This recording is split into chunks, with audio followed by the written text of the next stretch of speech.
Hello Bournemouth fans and welcome to Cherries Army YouTube channel. We hope you're having a fantastic week, and in this latest video we're going to look at the latest club news. Now as we speak we're outside the Vitality Stadium and it's Thursday around 11 o'clock, so going to see what's gone on this week, and I do have a Cherries Army contributor with me, the first time I've met him, so let's bring in Kaye. How are you doing, Aaron? Great to be back here, I have to say, and great to meet you, Kirk.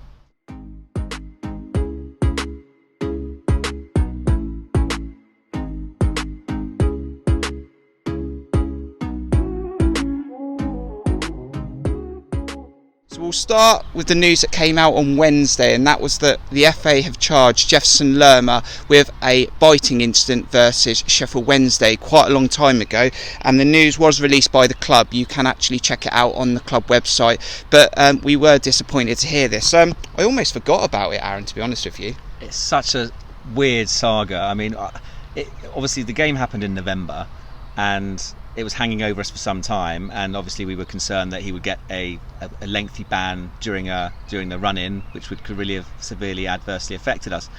And then it all went quiet, so I mean, I assume it had just been put to bed. And then it came out yesterday, absolutely astonished. And what was more astonishing was not just the length of time it took, but if you actually read the statement, or bits of the statement actually from the FA, they admitted that the evidence was inconclusive. There was no bite marks at all on Windass, and how they can then find him guilty with inconclusive evidence is just beyond me. It just seems just bizarre from start to finish. I've had fans actually contact me and say, why do you think this took so long? Now the only thing I can think of, Aaron, is it's so weak that if they had done it before the conclusion of the season or the playoffs, it would have got out of control and there would have been an absolute backlash. Yeah, possibly, but that's just no excuse. It just seems so bizarre. And I mean, I've seen somewhere someone said that the FA have like a 99% win rate if you go to appeal. So I can't imagine the club will even bother appealing it, because but the evidence is so insubstantive that it just seems very, very strange. Apparently the doctor wasn't able to even take a photo because there were no bite marks at all. The videos that I've seen, and I guess we've all seen, certainly isn't conclusive. He moves his head towards him, but again, no definitive proof. And if it's he said against he said, then I just don't understand how they came to that conclusion. 6-game ban, £40,000 fine. But I mean, for him, it just seems very odd. And as you say, the fact that it's taken nearly 7 months is just unfathomable, and it's difficult to really comment on it any further because you just don't know what else could be going through their heads. Let's just read the final analysis that came out on that statement, and you've mentioned a bit there. It says the expert evidence is not conclusive of the question whether Mr. Lerma bit Mr. Windass. The experts, however, agree that Mr. Lerma did not have an open bite and that it would have been possible for him to have been bitten. The video recordings are similarly inconclusive. They are consistent with a bite but are not conclusive of one. The issue whether Mr. Lerma bit Mr. Windass was therefore be resolved by an analysis of the factual evidence. Help me out. I've honestly got no idea. I mean, I'm not a lawyer, but it seems very quite clear language that there's no proof whatsoever that he definitively did it. He might well have done. I'm not denying he did, but if you can't prove it, then I don't see how you can suddenly come up with this evidence. And as I said, so long after. I guess the interesting thing now is going forward is where it leaves him. In relation to us, because as we know, he's probably one of the most likely to leave. I'm not sure if the 6-game ban only holds in England. I don't know. I mean, if it means he's less likely to be sold and we have him for 40 games, then that's a result. But I would think it's probably the other option of is more likely to go abroad. But yeah, really just an odd one all round. Obviously, we're pleased we had him for the run-in, not that it mattered in the end, but just very, very strange. Interested to know what you think about that statement and the Jefferson Lerma, and whether he'll be here for those first 6 games or not. Let us know in the comments. Now, we're outside the stadium, as I said. We haven't seen Eddie Howe yet, just in case you want to know. It is as silent here as it is on social media. We're now 12 days on since the season ended for us in the playoffs. We don't know if it's Woodgate. We don't know if it's someone else. I mean, what's your initial thoughts at the moment? Well, I've driven 2.5-3 hours to get here to try and find out for myself. But no, the silence is, as Kirk said, is absolutely deafening. I've always found this with Bournemouth, that we seem to be, compared to many other clubs, always keeping fans in the dark. Not just in the very recent history, just always seems to be a silence from the boardroom, not keeping fans informed. Season tickets obviously ready on sale to be renewed. No one has a clue whether they can even go to the games, but more importantly, who they're going to be watching, who the managers. And last season, obviously, there was a statement of intent quite quickly, and even if it wasn't meant, at least there was a statement of some sort. There has been absolutely nothing. And other clubs in the Championship are obviously appointing managers, looking at signing players. And I just find it absolutely astounding. For me, I wouldn't have been surprised if they'd have given it to Woodgate quite quickly after. The thing I find, and I think a lot of fans will feel, and I wouldn't necessarily have been too disappointed if they'd have given it to Woodgate straight away, but I think the fact there's now been such a big delay, and no disrespect to Jonathan Woodgate now, you kind of can't help but feel that obviously looking at other options, I'm sure we'll talk about Eddie in a minute, and whatever those other options are, they obviously feel they are better than Jonathan Woodgate. And if we all know what's going to happen, he'll probably in a few days' time just announce Jonathan Woodgate's the manager, and then the fans, like last time, are left disappointed when it just wasn't necessary. Okay, let's go back a time though, when Jason Tindall was sacked, and they came out and said we're going to do a thorough process this time instead of obviously when they appointed Jason Tindall, and they're going to do due diligence. We went round the houses. 3 weeks later we went back to the caretaker manager that came in a day before Tindall was sacked. Is it the case that everyone got on their backs about that last time, that actually this time they've gone, okay, we'll keep it very much in-house then? Well, possibly. I mean, the odd thing is obviously that we don't actually have a manager, so it's not a case of Woodgate being relieved of his duties. He doesn't currently have them because his contract was till the end of the season. And I obviously guess that he and all the players are on holiday. The process starts here to confirm, they don't even have to say to search, to confirm the new manager within a few days or whatever it might be. But just to have nothing is just odd. But as I said, the longer it drags on, then I personally, and I might be totally wrong, I would feel that they're obviously exploring other options, which could be positive, obviously, but we just don't know. And you could say it's unfair on Jonathan Woodgate. I guess he has to wait around for a job like other people would do, but he also must be wondering what's happening, although I'm sure he won't be inundated with offers.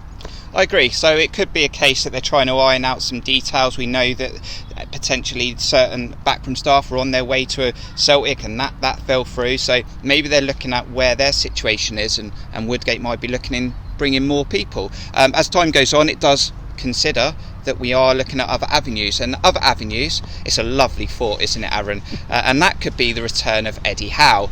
Now, I said it's a lovely thought. I think it's highly unrealistic, but there are clubs out there in the Premier League. You've got Everton, Wolves, Crystal Palace all looking for new managers. Eddie Howe's being linked with some of them and strongly with others. I mean, could Eddie Howe potentially come back to Bournemouth? I mean, would it be a challenge like it was the other times to actually go again and actually rebuild this again? Well, it'll certainly be a new project for him. I mean, I agree with you. I think right now, well, I said a week ago, I think there was probably 0 to 0.1% of a chance of Eddie Howe coming back, certainly in the near future. Now I'd say it's probably gone up to maybe 5% chance of him coming back. But you made a good point, because as you say, obviously Celtic fell through for whatever reasons, and that's been put to bed. Everton, who he did support as a child, and for me would be just the right sort of club for him, outside the top 4, top 6, but a big club with a proud history. But it seems to me that they're looking at Benitez, they're looking at trying to get Moyes back, that they're looking above Eddie Howe. And then you mentioned Crystal Palace, which you would think, whether it's right or wrong for him, would be certainly a club that would, why would he not be interested in that, or why would they not be interested in him? But again, they're looking at Steve Cooper from Swansea, who hasn't got Swansea promoted, whereas Eddie Howe has got Bournemouth promoted from the Championship. Nuno again has been linked with them, and Frank Lampard strongly linked. So Eddie Howe's always linked. He's always been linked with jobs, even when he was at Bournemouth. But it seems to me he's going to be overlooked. And if he doesn't get the Palace job or the Everton job, he's clearly not going to get the Spurs job, because they're going for Conte, and even if they weren't going for Conte, they wouldn't go for Howe. There's no other Premier League jobs around, and then you're looking at the Championship. And Sheffield United obviously have got their manager. Looks like Wilder's going to West Brom. And then you're left with Fulham. I'm sure we'll come on to that issue in a minute. But then you're kind of thinking, you're Eddie Howe, you've been out of the game for a year, and you don't want to be out of the game for too long. And it's not a case of he's turning down necessarily any options in England, but it looks like no one's going for him. So then you think, okay, a top Championship club, close to where he lives, with all his backroom staff. I have no doubt in his heart he would love to be back here, without a doubt. But I think in his head, for a number of reasons, for the falling out, for his career, he probably does need to go somewhere else. But if his options are not there and no one actually wants to take a chance on him for whatever reason, then you're right, he needs work, and the options are... Where are his options? If there is a minute chance he comes back, there would have to be serious discussions in making that happen, I'm sure of that. Also, if you're not a Bournemouth fan watching this, but you're an Everton fan and you're checking in because you've seen this video, please respect Eddie Howe. I've seen a lot on social media saying that Eddie Howe is not good enough to manage the likes of Tottenham, Everton, just because he managed Bournemouth. Just because he managed Bournemouth doesn't mean he's not good enough. Eddie Howe, wherever he lands, you would be so lucky to get a man that would absolutely dedicate his whole life to your football club. 6 a.m. to 10 p.m. His knowledge is unreal. Check out some videos on YouTube he done with Gary Lineker. He is just obsessed with being the best, and I almost class him as the English Guardiola, but that might be me just being biased. If it's not Woodgate then, and it's not Eddie, who are we talking about? I mean, is it the tier list again? Are we going back to Parker? Are we going back to Wagner? I mean, who potentially else could come in? Well, Pearson's off the tier list because he's at Bristol City and he's done a dreadful job there. Wagner, I guess, is obviously still someone who was in the same position as he was last time. Scott Parker's a very interesting call. I've heard rumours that he's fallen out with the Fulham board. I don't know how true that is, and I know I'm pretty sure that we inquired about him last summer, and it's something we'd be interested in. I think it would be a positive appointment, and if he was to come here, then Fulham would open up for Eddie Howe potentially. But again, then other than them, then you begin to look further down the leagues, and of course, not saying people can't do that, but it just depends what the ambition is, and without any statements or anything noise, we don't even know what pool they're fishing in. So and I think, if someone like Scott Parker was to be appointed, that for me would be a positive sign, because I don't think he'd come here if we were going to suddenly sell off every single decent player that we've got, or the vast majority of them. Whereas if Woodgate's appointed, then that's probably what's likely going to happen. So to entice anybody other than Woodgate, who's potentially a Championship and above manager, they would want certain assurances. But we're all in the dark, we're all guessing. I think, going back to Eddie Howe, I think, the only person or people that know what Eddie Howe really wants to do, Eddie Howe and his wife, I would imagine. Even his closest friends could advise him one way or the other, but in his heart he'll know what he wants to do. But as you said, there's lots of water gone under the bridge, and lots of assurances would need to be made, and lots of reconciliations would need to happen. But if he's comfortable and it's his career, and as you said, if he's down to any other options, then maybe, but I still can't see it happening. But my guess is as good as any. Yeah, I mean, I'm not getting my hopes up because I don't want them to be dashed, but if it was to happen, it is football. Who knows? We've seen weirder things.